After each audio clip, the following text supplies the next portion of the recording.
Hey everyone, welcome to Post. Welcome to the channel. Thank you so much for joining me today. My name is Neil if you're new, and if you are new, I would love it if you could hit the subscribe button down below to get videos exactly like this. Series previews, I've already done some, I've still got some to do.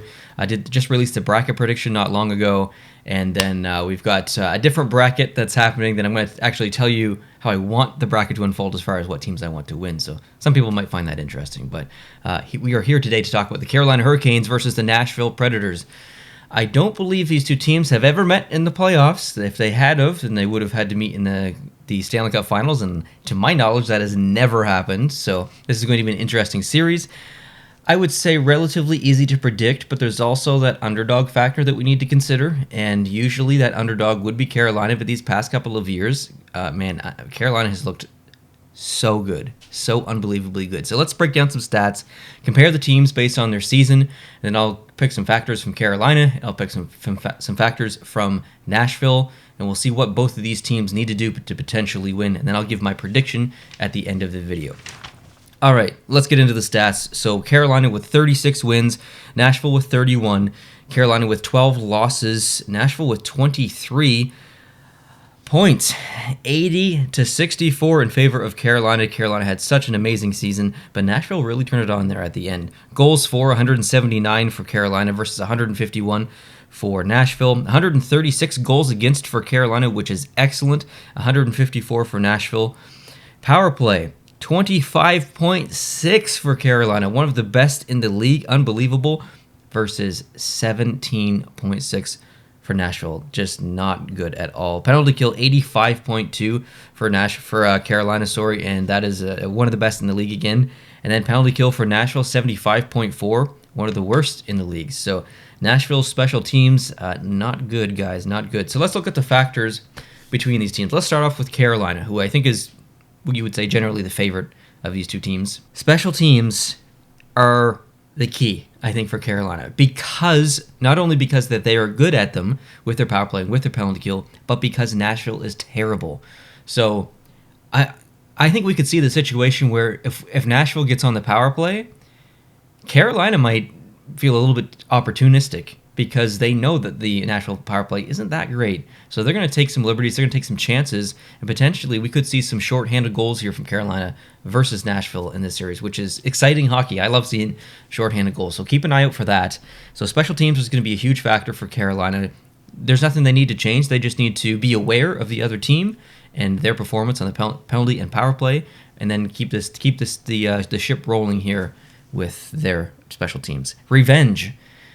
Well, there's not really any revenge in between these two teams, head to head. But I mean revenge as in Carolina has had some really good playoff runs these past couple of years. They've looked very promising, and they've left disappointed. So I think Carolina they need to prove something. They have such an incredibly built team. They've got the right coaching staff in place. They've got consistent goaltending. They can do it. And it's been really exciting to watch this team just grow. Like, regardless of the series, guys, the Carolina Hurricanes, just to watch the team grow in the past 4 years since I've started to cover hockey on YouTube, has been such a fun process to watch this team, and I love the way they're built. So they need some revenge for getting knocked out of the playoffs these past couple of years. They want to get it done, and the easiest, I was going to use a hunting reference, but maybe I won't. The easiest potential kill, I guess, that they have is the Nashville Predators, because statistically this should be a no contest for Carolina, but like I said, there's that underdog factor we need to take into consideration. The last factor I have here is pressure. So yeah, they're looking for revenge for losing these past couple of years in the playoffs, but pressure is building in Carolina because the fans have expectations now, and the expectations are for this team to not only get by the first round, but get by the second round, get by the conference finals, and make it to the actual Stanley Cup Finals. That is the expectations of the fan base now. It is not just to make the playoffs. It is not just to be a generally relatively competitive team. It's to be an elite team and to get to the end of the dance and have the dance and then come out victorious. So there is a bit of pressure here for Carolina to perform, and I don't think it's going to be a huge factor, but that is something that Nashville could work into their favor. So let's segue on over to Nashville and check out some of their factors. So, underdog. Let's just start off with that one because I've mentioned it a couple of times.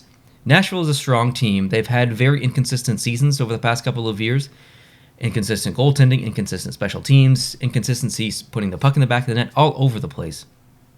But it still makes them the underdog. And the underdog has such a great story. And what Nashville's been able to do in these past couple of, we'll say month, is amazing. I love it. I love seeing teams turn the Jets on at the end of the season, make that final push. They pushed aside Dallas. They got that final spot. And now they're going to see what they can do. And so that underdog factor, not only underdog, but a team that's coming into the playoffs playing very well, very hot. Carolina should not underestimate Nashville. That is for sure.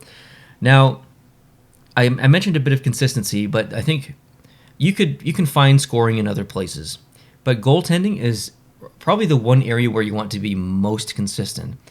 And for the most part, in certain sections of the season, I would say Nashville goaltending has been consistent, but there have been times where it hasn't. But what I really mean by that is over the past, we'll go back to like 2016, 2017, when Nashville really started to come alive. Pekka Rinne, which is an amazing name, has been inconsistent, but now we see Juuse Saros in net, which is so overdue in my opinion. Nashville played stubborn, and they started Pekka Rinne in a couple of the previous years in the playoffs. I really felt Saros deserved to be in there, and now we're going to see what Saros can do. And he's a very good goaltender, not a big goaltender, but very good positionally, very good lateral goaltender, and it's going to be exciting to watch them play. I like both of these teams. I like watching both of these teams, and I'm not going to be upset if either of these teams come out victorious. So Nashville needs consistent goaltending here.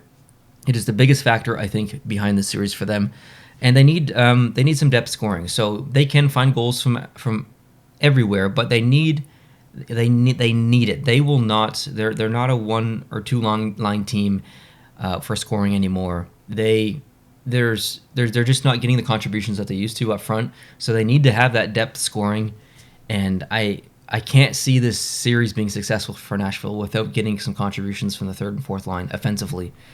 So to me, that's a factor for them. I still have Carolina winning this series, and I have them winning in 5 games.